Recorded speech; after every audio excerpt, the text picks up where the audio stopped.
힘을 또 발휘해 주시고 기도해 주시기 바랍니다. 오늘 제목 한번 읽을까요? 시작. 더 정확하게, 더 정확하게.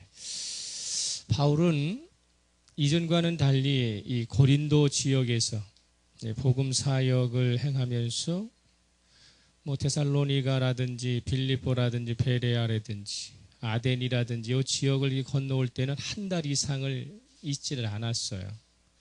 그럼에도 불구하고 이 고린도 지역에서는 1년 6개월 동안 복음 사역에 있어서의 이 전도 여행을 1년 6개월 동안 한다는 것은 장기간 여행이 한 곳에 있게 됩니다. 고린도가 한 75만의 인구가 있는 거대 도시이기도 하지만 이 오래도록 여기에 체류하게 된 원인은 하나님께서 함께 하시겠다.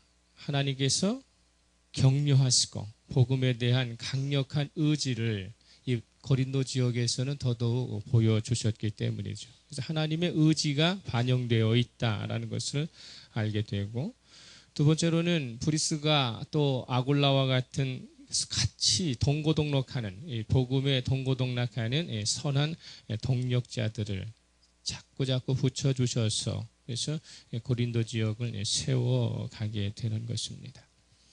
바울은 고린도에서 하나님의 이 동행에 감사를 했어요. 이 정말로 그 악한 어떤 그런 성적 타락의 도시, 그래서 도덕적으로 타락할 때 세상 사람들은 뭐라고 얘기했어요? 고린도 사람처럼 행동한다. 이렇게 이야기했던 이곳에서 하나님의 사역을 감당하면서 감사가 넘쳤어요. 감사가 넘쳤어요.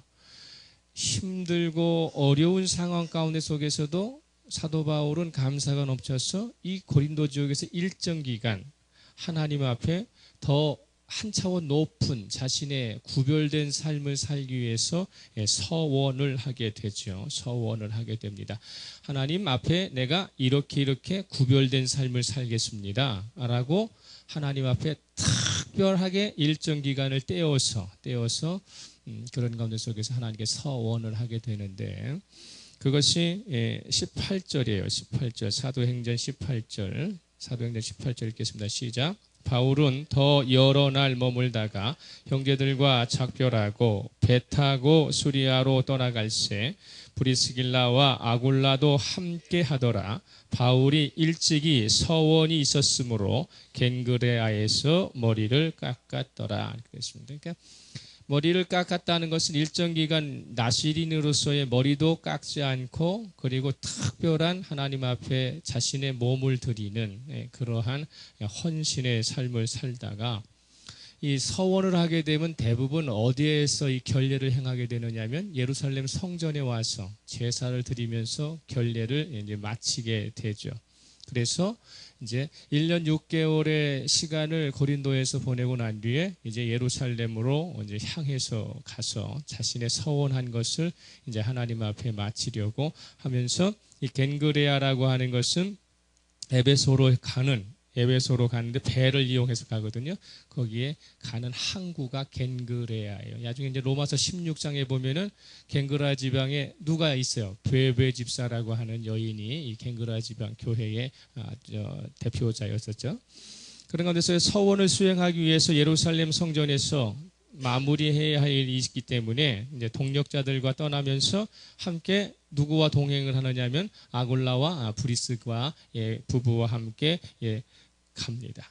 가는 가운데 속에서 에베소에 잠깐 들러서 자기는 지금 어떻게 해야 돼요? 예루살렘 성전으로 가야 되기 때문에 아굴라와 브리스가 부부를 에베소에다가 남겨놓고 그런 가운데 속에 자기는 이제 떠나게 되는 것이죠.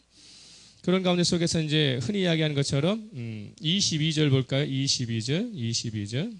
에베소에서 잠깐 사역을 감당했지만 18장 22절에 가이사랴에 상륙하여 올라가 교회의 안부를 물은 후에 안디옥으로 내려갔다, 이렇게 되어 있습니다. 그래서 가이사랴는 예루살렘으로 들어가는 팔레스틴의 항구예요. 그래서 에베소에 잠깐 머물러서 복음 사역을 하긴 했지만 곧바로 자기는 뜻이 있어서 어떻게 합니까? 가이사랴로 다시 에베소에서 가이사라로 배를 타고 그런 가운데 속에서 예루살렘에서 결례를 행한 것을 마치고 자신의 모교회인 그죠? 안디옥 교회로 돌아가게 되는 것입니다. 안디옥 교회에 도착한 바울은 그동안 한 1년 6개월 이상을 지금 떠나 있었기 때문에 마게도냐 지방의 빌립보 교회, 데살로니가 교회, 베레아 교회, 아데네, 그 다음에 고린도 지역에서 선교의 확장이 어떻게 이루어졌고 하나님이 어떻게 역사하셨는가를 안디옥 교회에 보고하게 되는 것이죠. 보고를 하고 난 뒤에 자신의 이 여장을 푸는 가운데 속에 다 풀지 않고 다시 푸는 가운데 속에서 어떻게 됩니까? 여장을 풀기 무섭게 처음 1차 전도 여행을 시행했던 곳으로 가게 되는 것이 오늘 본문이에요. 23절 다시 한번 보겠습니다. 23절 시작. 얼마 있다가 떠나 갈라디아와 브리기아 땅을 차례로 다니며 모든 제자를 굳건하게 하니라. 여기서 얼마 있다가라는 것은 어디에 얼마 있다서 났다는 거예요. 안디옥 교회에 선교 보고를 하기 위해서 안디옥 교회에 가가지고 여장을 풀고 잠깐 있다가 얼마 있다가 내가 여기에서 머물러서는 안 된다 생각하고 다시 1차 전도 여행을 떠났던 그죠? 브루기아 땅 그리고 갈라디아 땅 이 땅을 다시 이제 하기 위해서 떠나가게 되는 것이죠. 그 사이에 지금 바울은 안디옥 교회에 복귀를 해가지고 1차 전도 여행지를 떠나고 있는 그 사이 지금 에베소 지역에는 누가 남아 있어요? 아굴라와 브리스길라의 부부가 남아 있는 요 지에서 오늘 본문은 무슨 얘기예요? 바울은 지금 1차 전도 지역으로 지금 떠나고 에베소에 남아 있는 아굴라 부부와의 인연이 있는 그래서 그런 하나의 에피소드를 오늘 본문에서 이야기를 하고 있는 것이죠. 아굴라 부부가 에베소에 도착할 즈음에 알렉산드리아 출신인 아볼로라고 하는 사람도 에베소로 오게 되는 것이죠. 그 24절입니다. 24절 시작. 알렉산드리아에서 난 아볼로라 하는 유대인이 에베소에 이르니 이 사람은 언변이 좋고 성경이 능통한 자라. 이렇게 됐으니까 아굴라와하고 보리스가도 에베소에 도착한 지 얼마 안 되었고 그런데 그 가운데서 동시간적으로 누가 또 들어오게 된 거야. 아볼로라고 하는 사람이 에베소 지역에 돌아왔는데 아볼로도 유대인이고 아굴라도 유대인이다 보니까 이 사람들이 어디서 조우하게 되는 거예요? 안식일날 회당에서 조우를 하게 되는 거예요. 안식일날 회당에서 조우를 하게 되는 것입니다. 알렉산드리아라는 도시는 이집트 북부 지중 있는 북부의 지중해 연안에 세워진 거대한 도시입니다. 여러분이 알다시피 알렉산드리아라고 했으니까 알렉산더 대왕이 이집트를 점령한 가운데 속에서 자신의 공적과 헬라 문화의 우수성을 기념하기 위해서 BC 332년에 새롭게 건설한 도시예요. 그래서 자신의 이름을 따서 알렉산드리아, 알렉산더의 땅 이런 뜻입니다. 아라고 하는 것은 먼못의 땅 그런 뜻이에요. 갈라디아, 부르기아 뭐 이렇게 할 때 그래서 알렉산더의 땅이라고 하는 뜻으로 알렉산드리아라는 도시를 세웠습니다. 이 알렉산드리아라는 도시는 로마 시대에 이르러서도 아테네 못지않는 문화와 학문의 중심지였었어요. 그 당시에 로마 제국의 많은 사람들이 유학을 가면 어디로 간다고 그랬어요? 아테네로 간다고 그랬죠? 그리스로 갑니다. 그리고 나서 제2의 유학지가 어디냐면 알렉산드리아예요. 그 정도로 알렉산드리아는 문화와 지식이 매우 뛰어난 학문의 중심지였었죠. BC 1세기경 전후에 이곳에서는 흔히 이야기하는 구약 성경을 헬라어로 번역한 70인 성경, 그러니까 히브리어로 되어 있는 성경을 헬라어로 번역하는 그런 셉투아진트라고 하는 70인역 성경을 완역할 정도로 그리고 도서관이 상당히 컸고요. 거기에 따른 학교가 상당히 많았던 지역이 여기고 박물관이라든지 도서관이라든지 교육과 문화활동이 매우 활발하였던 곳입니다.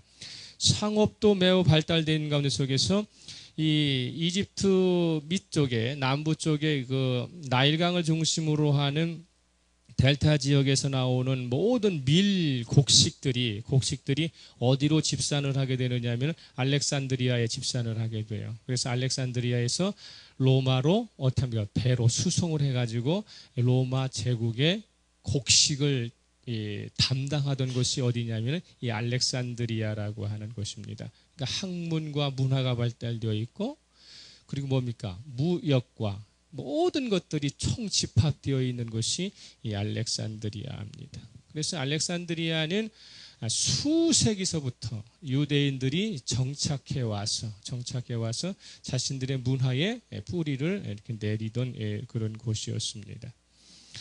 아볼로는 당시에 이곳저곳을 떠돌아다니면서 장사를 하는, 그러면서도 종교적 가르침을 베푸는 유대인 순회 상인 가운데의 한 사람이었을 것이다 라고 생각하니까, 아볼로가 알렉산드리아와의 이사를 온다든지 정착하기 위해서 온 것이 아니라 대상들, 즉 무역하는 사람들과 함께 같이 움직이면서 물건만 파는 것이 아니라 문화를 전수하는 거예요. 문화를 전수하는 것이고, 그리고 어떻게 합니까?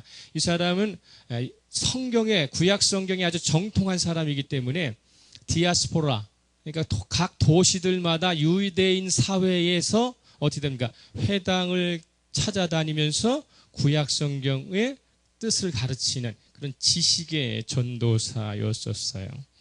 그러다 보니까 어려서부터 성경 지식이 출중했고요. 그래서 학문적 다양한 훈련을 통해서 성경에 대한 올바른 지식, 풍부한 이해력이 겸비되면서 이 알렉산드리아에는 이 필로라고 하는 위대한 철학자가 있고 신학자가 있어서 그런 가운데 속에 성경을 알레고리적으로, 비유하고 풍유적으로 풀어서 해석하는, 그러니까 이야기식으로 풀어가지고 가르치는 그런 것들이 매우 발달되어 있었어요. 그러니까 직설적인 어떤 그런 말씀이 아니라 이걸 어디에 비유를 들어가지고, 풍유법, 비유법을 들어가지고, 그래서 성경을 이렇게 가르쳐주는 그런 것들이 학문이 매우 발달되기 때문에 아볼로는 상당히 말을 잘하는 달변가였다고 그래요.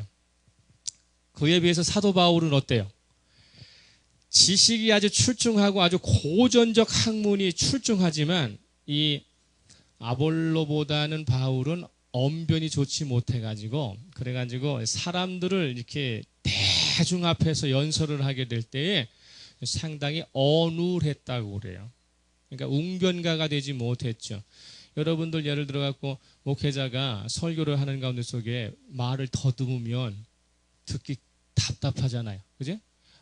하나님이 말이지요. 이렇게 이야기하고 끌고 그러면 답답하잖아요. 그러니까 이 사도 바울은 말이 좀 어눌했어요.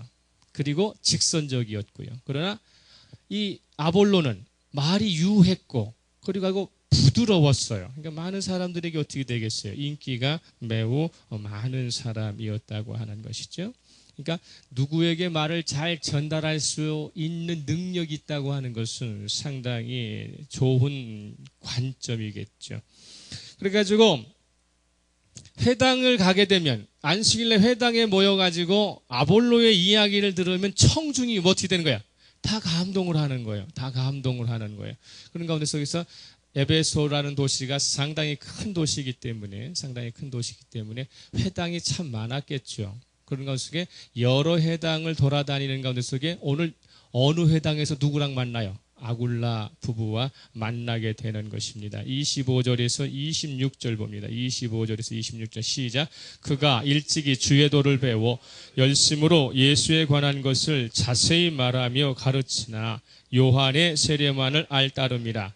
그가 회당에서 담대히 말하기 시작하거늘 브리스길라와 아굴라가 듣고 데려다가 하나님의 도를 더 정확하게 풀어 이르더라. 이렇게 돼 있어요. 이 아볼로는 알렉산드리아에서 많은 학문적 연구를 통한 가운데 속에서 어디까지를 알았느냐면 주의 도를 알았다는 것은 예수의 도를 알았다는 거예요. 예수의 도를 알았다. 여기서 우리가 짚고 넘어갈 것은 뭐냐면 예수에 관하여 이렇게 되어 있어요. 25절 보세요. 그가 일찍이 주의 도를 배워 열심으로 예수에 관한 것 이렇게 되어 있어요. 예수에 관한 것은 무엇을 이야기하느냐면 예수를 내가 구주로 영접해갖고 그리스도인이 되었다는 이야기가 아니라 예수에 대하여 지식을 많이 습득했다라는 뜻이에요. 학자로서 예수에 관하여 예수에 대하여 많이 배워가지고 알고 있어서 그래서 사람들에게 무엇을 이야기한다? 예수는 어떤 분이시다. 예수는 구약 성경에서 이렇게 예언된 사람이다. 예수는 이러이러한 삶을 살았다. 라고 하는 것들을 가르쳐 주는 거죠. 왜냐하면 구약 성경에는 나와야 안 나와? 예수에 대해서 안 나와요. 신약이 아직 나오지 않았기 때문에. 그래서 구약 성경에서 예언된 것들을 끄집어내 가지고 비유적으로 풍유적으로 예를 들어 가지고 설명을 해 주는 것입니다. 그런데 25절 하반절에 뭐라고 나왔어요? 가르치나 요한의 세례만 알 따름이다. 이렇게 되어 있어요. 그의 예수에 대한 지식이 반토막 나 있다는 뜻이죠. 반토막 나 있다. 이것은 무엇이냐면 아볼로는 예수는 어디서 태어났고 또 이 세상에 오셔서 이 세상에서 어떤 사역을 했는지 그리고 세상 사람들은 예수에 대해서 어떻게 취급을 하고 예수는 어떤 대접을 받았는지 이것은 알아. 그 이상은 모른다는 것이죠. 왜냐하면 세례 요한이 언제 죽어요? 예수님 공생의 시작하고 나서 얼마 있다가 죽어버리잖아요. 그렇기 때문에 아볼로가 배운 예수에 대한 지식은 어디까지만 아느냐면 세례 요한이 죽기 전까지만 아는 거예요. 세례 요한이 죽기 전까지. 죽은 이후의 것은 몰라. 그렇다면 아볼로는 무엇냐면 누구로부터 예수에 대한 이야기를 들었느냐면 세례 요한의 제자들로부터 배웠다는 거예요.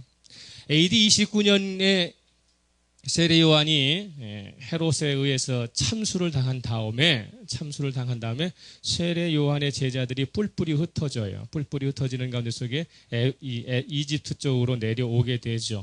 그러면서 세례 요한을 강조하려다 보니까 누구의 이야기를 해야 돼요? 예수 이야기하지 않으면 안 되겠죠. 그래서 세례 요한을 주인공 삼아 예수에 대한 이야기했다 그 말이에요. 브리스길라와 아굴라가 들어보니까 이 사람이 주의 도라고 말을 하고 있지만 뭔가 부족하고 어성한 불량한 뭐 이런 말이죠. 불량이라는 말이 좀 그렇지만 좀 모자른 그런 지식을 가지고 있었다라고 하는 것입니다. 왜냐하면 그는 지식과 학문으로 예수에 대하여 예수에 관하여 성경과 비교해서 가르치는 것이기 때문에 그렇죠. 저와 여러분은 예수에 대하여 예수에 관하여 말하는 것이 아니에요. 우리가 알고 있는 지식은 예수님의 예수를 복음의 주체로 이야기하는 것이지 대상화해서 가르치는 것은 아니다는 것입니다. 안식일에 같은 회당에서 아볼로의 예수에 대한 가르침을 우연히 듣게 된 아굴라 부부는요, 1년 6개월 동안 예수의 복음에 대해서 완전한 복음을 누구에게 배웠어요? 사도 바울에게서 배웠잖아요. 예수 복음의 완전함을 사도 바울에서 배웠고, 그리고 아굴라와 브리스길라는 배웠을 뿐만 아니라 스스로가 뭐예요? 예수의 제자죠. 그리스도인 된 사람이란 말이죠. 그러니까 내가 사도 바울이라고 하는 위대한 복음 사역자로부터 예수 그리스도에 관하여 메시아 되심에 대하여 직접 배웠고, 배운 내가 예수 그리스도 만나가지고 내가 그리스도인 된 사람이 아볼로의 달변이고 능변의 이야기를 듣을 때에 저기에는 허점이 있다. 핵심이 빠져버렸구나 라고 하는 것을 금방 알게 되는 것이죠. 저와 여러분이 목회자의 설교를 들을 때에 목회자가 설교를 진행할 때에 저것은 성경의 말씀이 아니다. 저거는 세상 이야기다. 성경의 진리와는 다른 것이다라고 분별할 수 있어야 돼요. 분별력이 있을 때 그 사람을 그리스도인이라고 이야기하는 거예요. 그러니까 모든 사람들이 다 설교를 하고 성경 공부를 가르칠 때에 아, 저것은 성경과는 다른 것이다. 내가 만난 예수가 얘기 아니다. 라고 하는 것을 분별해야 되는데 여기 가서도 그 얘기 들을 때는 그런 것 같고 저기 가서도 저런 얘기 들을 때는 그런 것 같으면 그 사람은 그리스도인 아니라 그 말이에요. 예수에 대해서 알고만 있는 것이지 부적항한 것이고 부적절하게 알고 있는 부분들이라고 하는 것이죠. 그렇기 때문에 그리스도인이 되려면 가장 먼저 주어진 것은 뭡니까? 예수 복음에 대한 분별력이 있어야 돼요. 우리가 시장에 가가지고 만약에 도토리묵을 산다.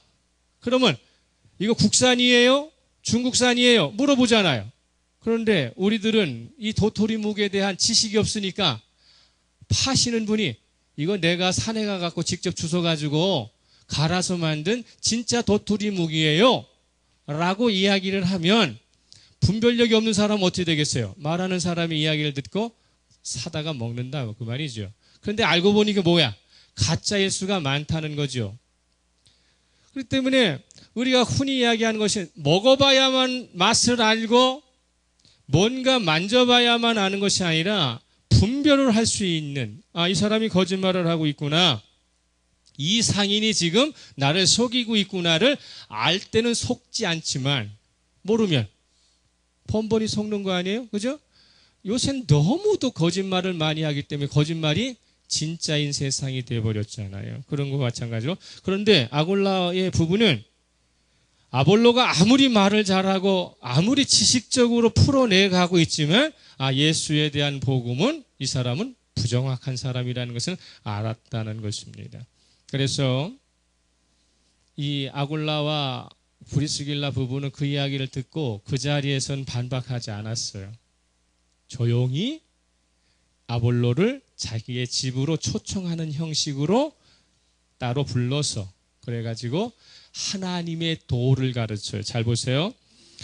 25절에 그는 주의 도를 배웠다. 그렇죠? 주의 도를 배웠다. 그런데 26절 하반절에 가서는 브리스길라와 아골라가 주의 도를 자세히 풀어 가르친 게 아니라 뭐라고 나왔어요? 하나님의 도를 더 정확하게 풀어 이르더라. 할렐루야. 여기 문제 있어요. 하나님의 도, 하나님의 섭리, 하나님의 계획, 하나님께서 이 세상을 위하여 어떻게 예수 그리스도를 보내셨는가에 대한 전체적인 총망라한 것들을 더 정확하게 풀어서 가르쳤다. 이렇게 되어 있어요. 그러니까 이 아볼로는 세계의 다양한 문화와 지식이 교류되던 알렉산드리아의 유대인 공동체에서 성장을 했기 때문에 헬라 세계 속의 유대인들의 한계를 누구보다도 더 잘 알고 있었을지도 몰라요. 그런 가운데 속에서 세례 요한의 사후부터 이 아골라 부부는 세례 요한의 죽음 이후부터 예수 그리스도께서 십자가의 고난을 당하시고 부활하시고 승천하신 후에 오순절에 성령 강림의 사건이 있고 교회를 이루시고 이 복음이 지금 세계를 향하고 있다라고 하는 부분들을 조목조목 가르치게 되는 것입니다. 성경적인 지식은 아볼로보다 부족했을지 모르지만 예수의 복음과 성령의 인도하심으로 영적으로 훨씬 더 성숙해 있던 아골라 부부는 이 아볼로에게 공개적으로 문책하지 않고 어떻게 합니까? 조용히 불러서 지적을 하면서 끝까지 아볼로의 자존심을 세워주고 참고 기다렸다가 성령 세례에 대한 이야기, 구원론에 대한 그런 복음의 핵심을 더 정확하게 꿰뚫어서 영적으로 한 차원 더 높은 그 길로 인도해 갑니다. 아볼로는 아골라의 부부와의 짧은 만남을 통해서 한 단계 더 넓고 더 큰 영적인 세계를 거기에서 경험을 하게 되는 것이죠. 그래서 그는 그리스도인이 돼요. 아골라와 브리스길라의 덕분으로 그저 지식인으로 학자로서 예수 그리스도의 도를 알았었는데 이제는 어떻게 됩니까? 예수 그리스도의 복음 안으로 들어와서 진정한 그리스도인이 되면서 그가 세계 속으로 나가서 하나님의 역사를 일으키게 되는 것입니다.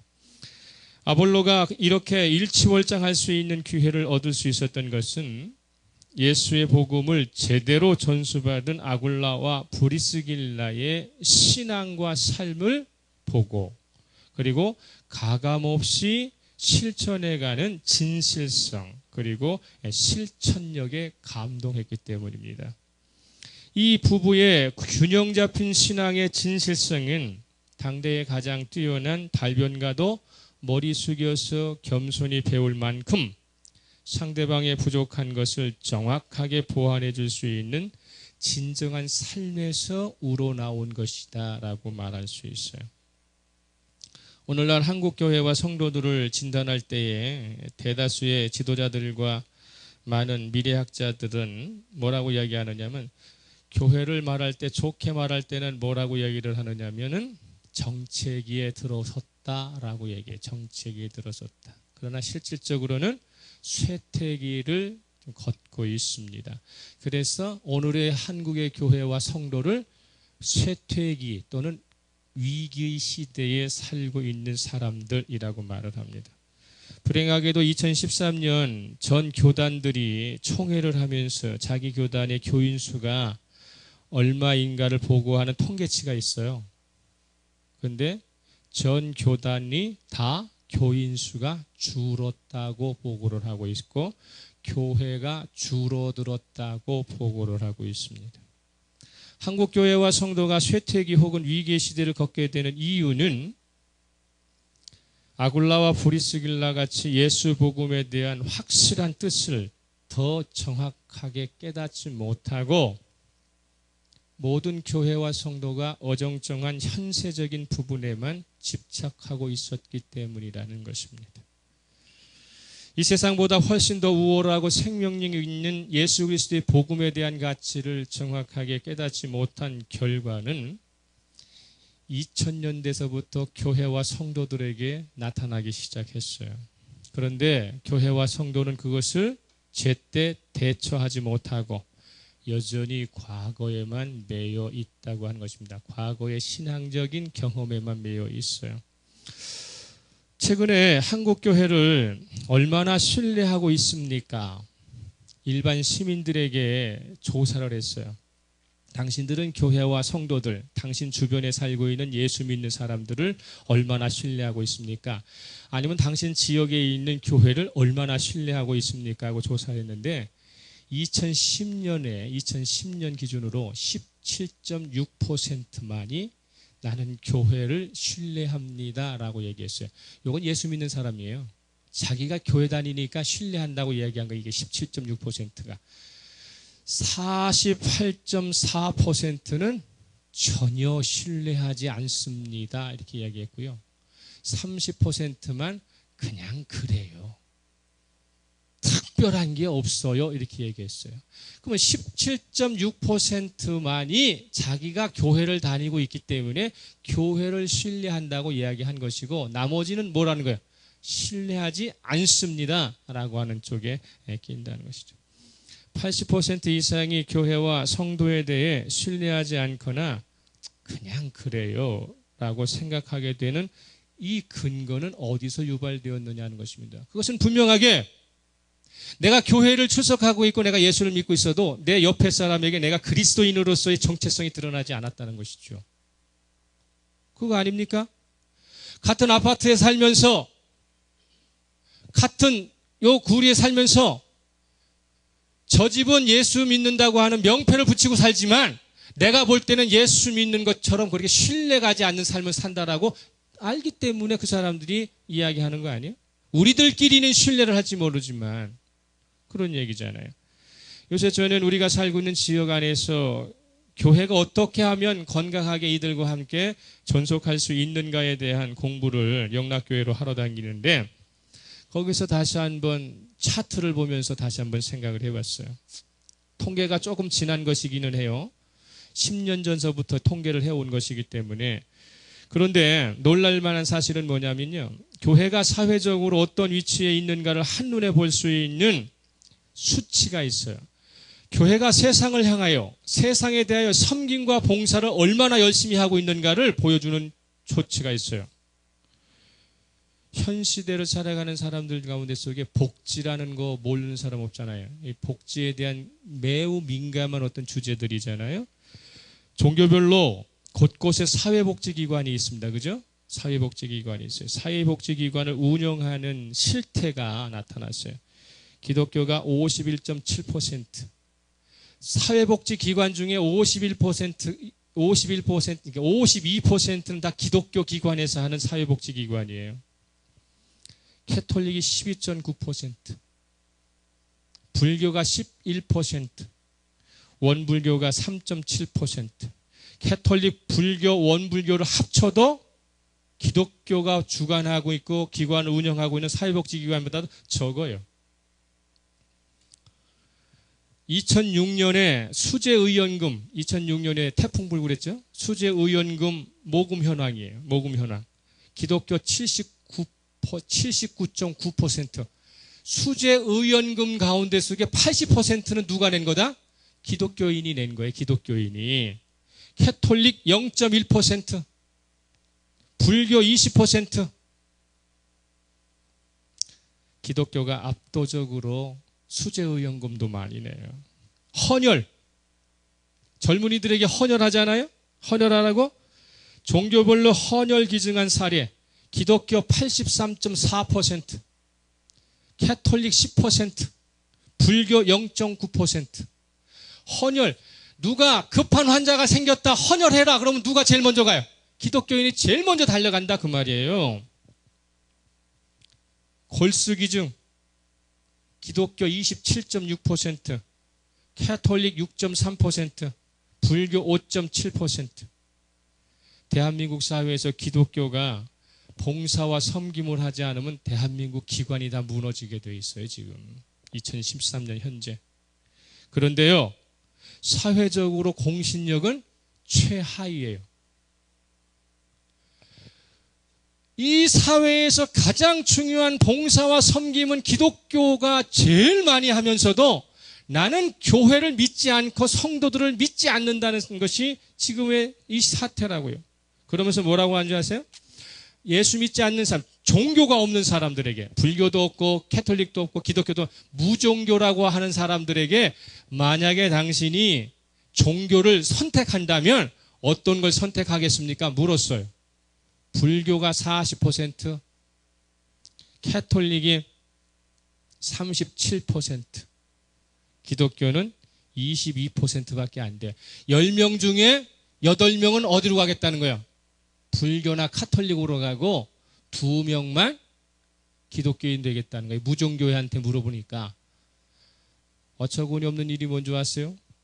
예수를 믿다가 교회 안 나오는 사람, 교회 다니다가 교회 안 다니는 사람들이 어디로 많이 가느냐면 불교하고 캐톨릭으로 많이 간다는 거예요.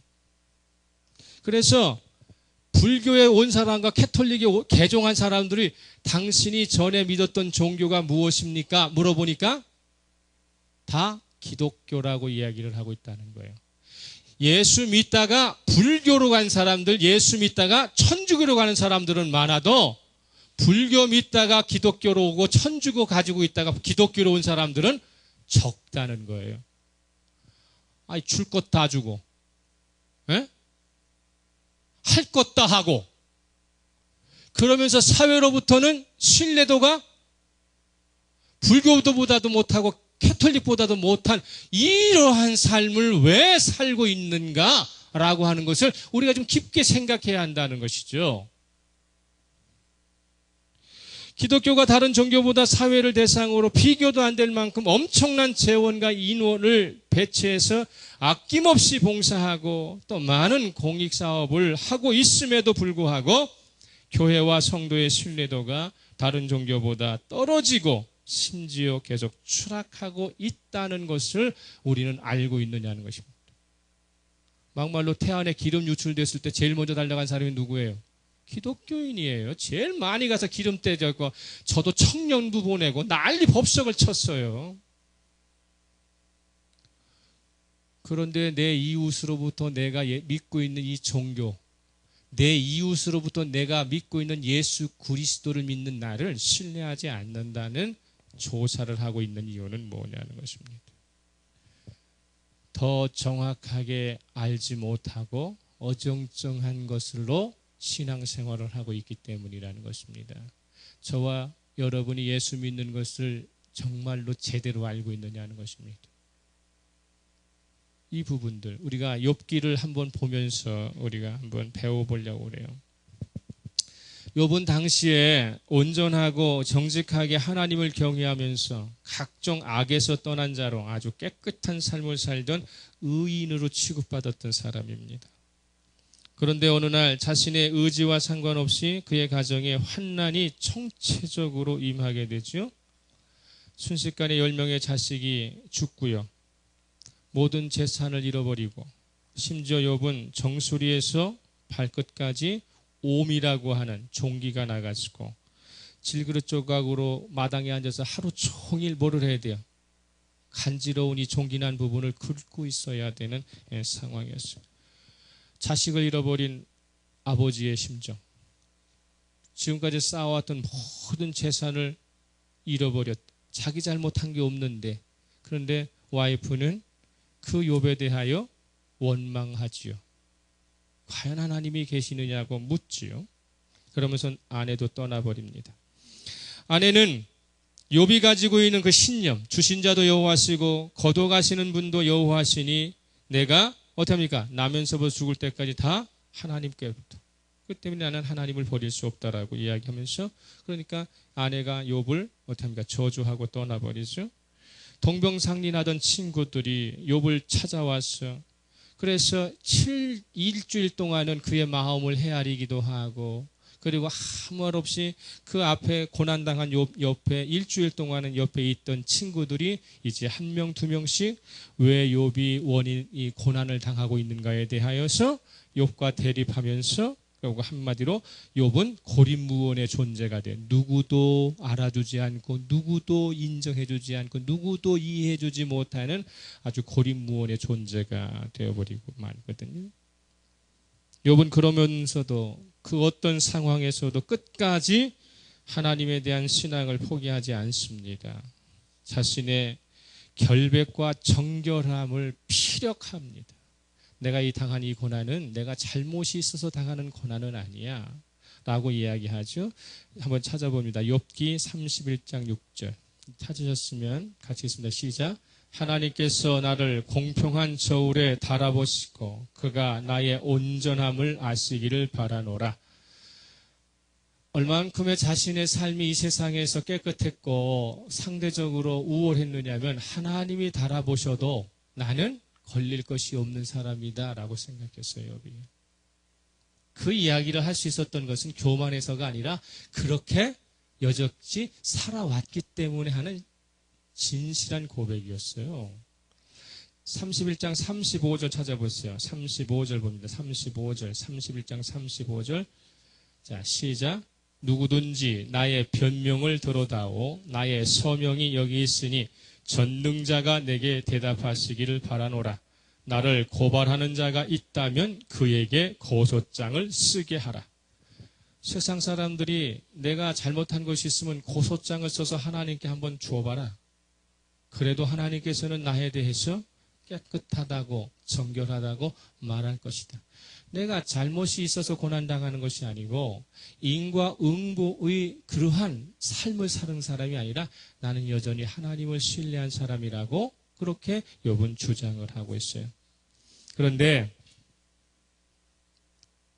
욥기 안에서 하나님께서 욥이 당한 고난을 위로하시거나 잘 참아냈다고 칭찬하시지 않는다는 거예요. 하나님은 욥이 그렇게 의인으로 살아왔고, 그리고 이 고난 가운데 속에서도 당신을 버리지 않았던 이 욥에 대하여 너 참 잘 살았구나. 네가 당한 이 고난을 참 잘 견뎌냈구나. 내가 너 칭찬하. 이거 없어요. 욥의 신앙 한가운데 자리 잡고 있는 마음은요, 하나님을 향한 신앙에 있어서 자신은 세상 사람과 비교할 수 없을 만큼 우월한 삶을 살았다고 하는 영적 교만이 서서히 자리 잡으면서 하나님을 향하게 되는 것입니다.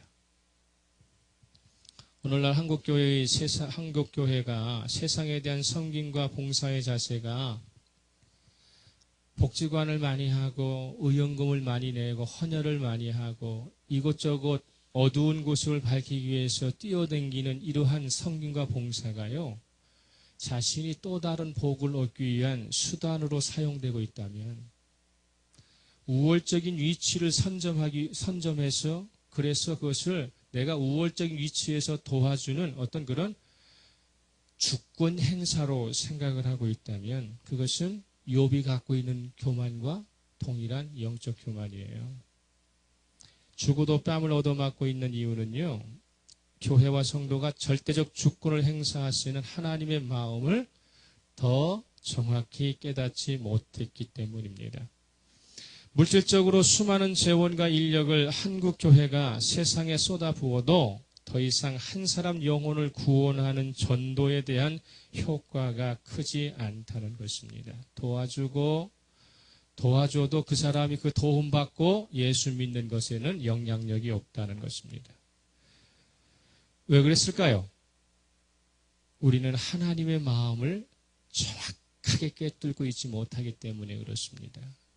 여전히 과거에 여러분을 가르쳤던 많은 지도자들이 하나님에 대하여 예수 그리스도에 대해 정확하게 가르친 것이 아니라 하나님과 예수 그리스도를 믿으면서 내가 받을 복에 대하여 이 현세적으로 내가 살아갈 때에 유익한 것들만 계속 강조해 왔기 때문에 아볼로가 가지고 있었던 예수에 대한 부정확한 지식으로만 우리는 하나님을 한쪽으로만 좀 보고 있기 때문에 그런 결과가 나오게 되는 것이죠.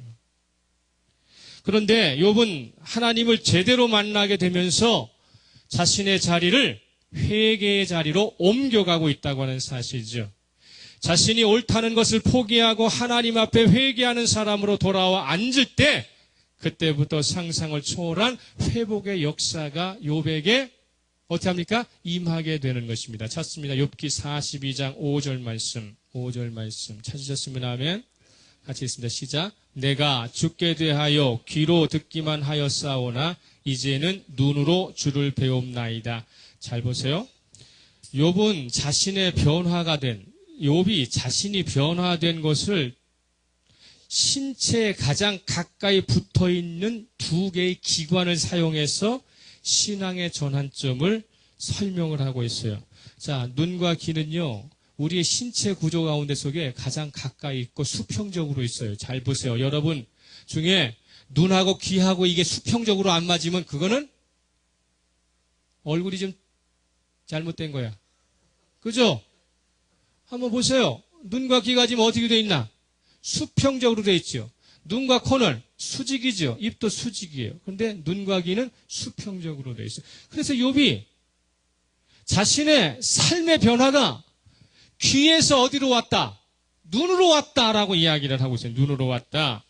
귀와 눈은 청각과 시각이라고 하는 머리 부분에서 수평적으로 가장 가까이 위치하면서 그런 가운데 속에 한 사람의 지성과 영성을 가름하는데 없어서는 안 되는 기관이 두 기관이에요. 여러분이 코로 냄새 맡아갖고 예수 만날 수 있어요? 귀로 듣고 눈으로 보고 입으로 시인해야만 예수 만날 수 있어요. 할렐루야. 그런데 귀로 듣는 것으로는 부족했다 그 말이에요. 욥이. 왜 그럴까요? 귀는 밖으로부터 들려져야 하죠. 그죠? 그러니까 욥도 하나님에 대하여 어떻게 됐다는 거예요?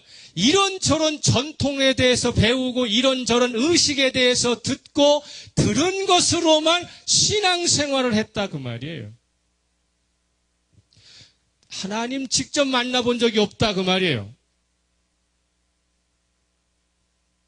그래서 우리가 흔히 이야기하는 게 그거잖아요. 옛날에 한양 구경 갔다 온 사람이 한양 자랑하잖아. 그런데 갔다 보지도 못한 사람이 그거 듣고 난 뒤에 설명은 누구보다 더 잘해. 직접 갔다 온 사람보다도 더 잘해. 그래서 서울역 안 본 놈이 서울역 얘기를 더 잘한다잖아요. 마찬가지.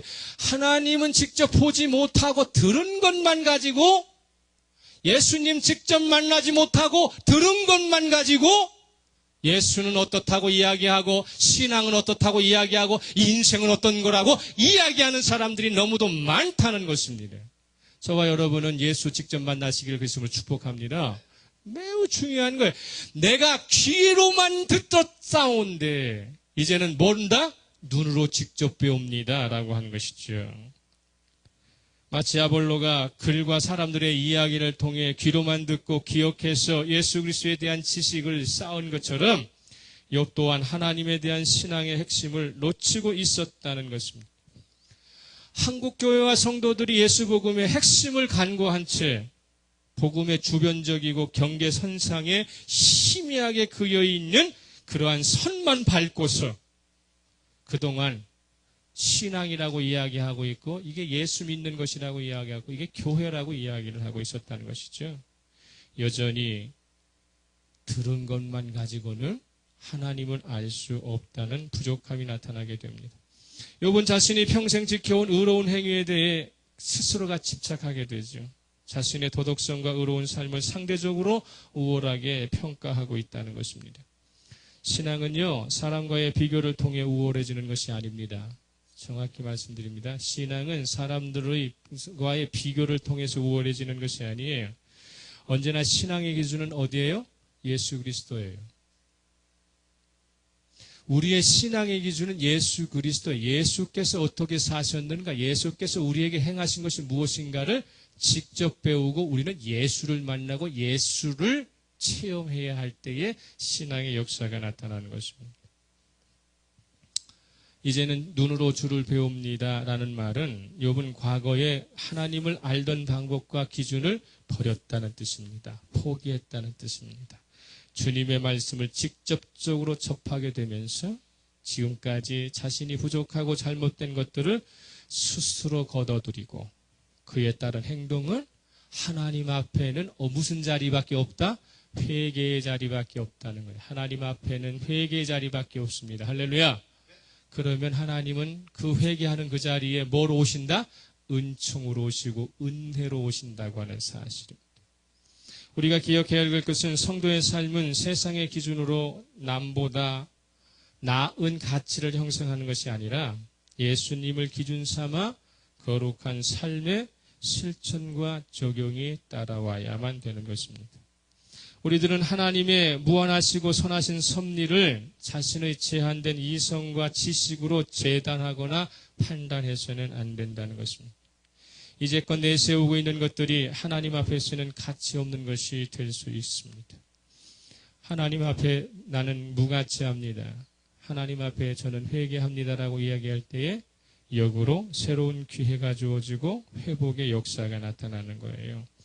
아골라와 브리스가의 는 뭐냐면 아골라와 브리스가가 상대방을 변화시킬 수 있는 이 신앙의 힘은 어디서부터 왔는가? 정통한 바울로부터 제대로 배웠다고 하는 것이고요. 그리고 직접 예수 그리스도를 자신의 구주로 영접하면서 성령의 인도하심을 직접 체험했기 때문에 그의 삶은 변하게 되는 거예요.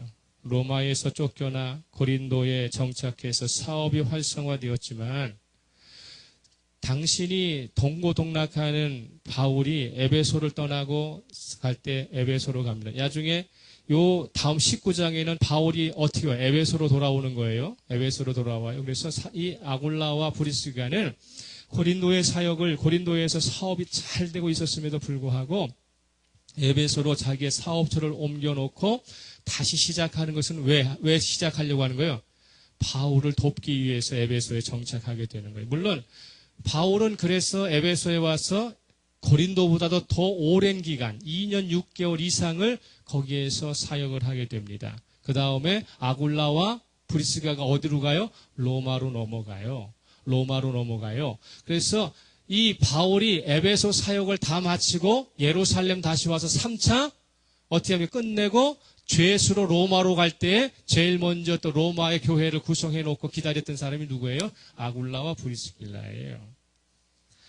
우리가 흔히 이야기했던 것이 뭐냐면 사도행전 18장 28절 한번 보세요. 사도행전 18장 28절에 27절부터 읽겠습니다. 27절부터 시작. 아볼로가 아가야로 건너가고자 하므로 형제들이 그를 격려하며 제자들에게 편지를 써서 정접하라 하였더니 그가 감에 은혜로 말미암아 믿는 자들에게 많은 유익을 주니 이는 성경으로서 예수는 그리스도라고 증언하여 공중 앞에서 힘있게 유대인의 말을 이기미러라. 자, 아볼로가 아굴라 부부를 만나기 전까지 예수의 도를 가르치는 선생에 불과했어요. 그죠? 근데 28절에 가니까 성경으로서 예수는 뭐라고 가르쳐요? 그리스도라고 가르치는 거예요. 아볼로의 삶이 변했다는 거예요. 이처럼 한 사람이 어떠한 사람을 만날 때에 내가 예수의 진정한 정체성을 가지고 삶과 신앙의 균형을 잃어버리지 않고 살게 되면 그를 접촉하는 사람은 더 정확하게 인생을 살아가게 되는 것입니다. 부족한 것을 채우고 그리고 실족할 수밖에 없었던 불균형의 삶에서 제대로 된 예수 그리스도의 제자인 아굴라와 브리스길라를 만난 아볼로는 거기에서 부족함을 충족시키고 더 정확하게 깨달아요. 그래서 이 사람이 이제 아가야 지방이라고 하는 것은 어디냐면은 고린도가 아가야 지방의 수도잖아요. 고린도로 가고자 했다 그 말이에요. 움직이는 사람이니까. 그런데 누가 이 초청장을 써주고 소개장을 써줘요? 아굴라 부부가 소개장을 써주는 거예요. 아볼로에게. 그러면 아볼로가 아굴라의 소개장을 가지고 간다는 것은 아굴라는 고린도 지역에서 어떤 사람이라니까 유명한 사람이 되었다는 것이죠. 실력 있는 사람이 됐다는 거죠. 아, 아굴라 부부가 써준 소개장입니까? 라고 하니까 고린도 교회 딱 들어가니까 아굴라 부부의 소개장을 가져오니까 어느 반열에 올려놓는 거예요? 지도자 반열에 올려놓는 거예요. 그런데 나중에 교회가 이제 문제가 되는 가운데 속에서 이제 사도 바울에게 이제 약간의 스트레스가 오기는 하죠. 왜냐하면 거기에는 바울파도 있고 아볼로파도 있고 뭐 게바파도 있고 그리스도파도 있고 여러 가지 분파가 있을 정도로 아볼로에 대한 뭐가 있습니까? 추종 세력이 바울의 추종 세력보다 더 커지게 되죠. 왜냐하면 아볼로는 뭐 하는 사람이야? 말 잘하는 사람이었잖아요. 이 고린도는 뭘 좋아해? 헬라 세계니까 말 잘하는 사람 좋아한단 말이에요. 그래서 나중에 그렇게 해서 위협이 되기는 했지만 중요한 것은 뭐냐면요. 이 아볼로에게도 상당한 용감성이 있어요. 뭘까요?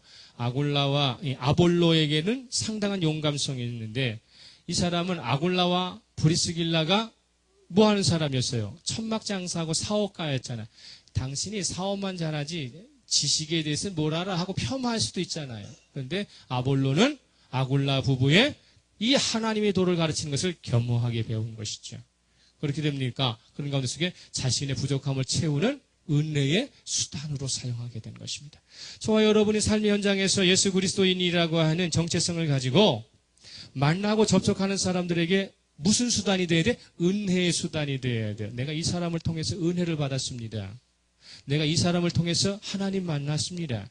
내가 이 사람을 통해서 내가 내 인생이 부족한 것이 더 정확하게 채워졌습니다. 할렐루야. 이 역사가 나타나는 것이죠. 우리가 사도행전에서 우리가 바라봐야 될 것이 무엇이냐면 하나님은 이걸 원하신다는 거예요. 교회에 충성하시길 바랍니다. 할렐루야. 그러나 더 중요한 것은 내가 살아가는 삶 속에서 예수 그리스도인으로 바르게 정체성이 드러나는 거예요. 그럴 때 하나님은 그 한 사람을 통해서 역사가 일어나는 거예요. 자신도 부족하고 자신도 모르는 걸 가지고 가서 아무렇게나 얘기하고 전도하니까 불확실한 것들이 나오니까 한국교회가 오늘 이 시대에 가장 손가락질 받는 성도가 가장 불신임 받는 그러한 결과가 나타나게 되는 것입니다. 우리가 우리의 삶을 통해서 나는 예수의 가치관을 가지고 있습니다 라고 바르게 더 정확하게 더 확실하게 어떻게 합니까? 전달할 때에 그때에 우리는 세상의 그 어떤 것을 이겨낼 수 있는 능력이 어디로부터 옵니까? 하늘로부터 오는 것입니다. 사람으로부터 오는 것이 아니라 하늘로부터 오는 거예요. 저와 여러분이 그러한 하늘로부터 오는 능력의 매개체가 되는 것이죠. 할렐루야. 매개체가 되는 것입니다. 그래서 은혜는 목사가 주는 것이 아니라 누가 주는 것이다? 하나님이 주시는 것이다. 저와 여러분은 은혜의 뭐가 된다? 매개체가 되는 거예요. 매개체가 되는 것입니다. 오늘도 우리의 부족한 신앙의 부분을 뭘로 채워야 합니까? 말씀으로 채우시기를 그리스도로 축복합니다. 기도로 채우시기를 그리스도로 축복합니다. 그래서 더 정확하게 꿰뚫어서 세상에서 주님과 동행하는 세상의 은혜를 제공하는 은혜의 매개체 되시기를 더 정확하게 신앙생활 하시기를 그리스도의 이름으로 축복합니다. 다 같이 침묵하면서 말씀을 생각합니다.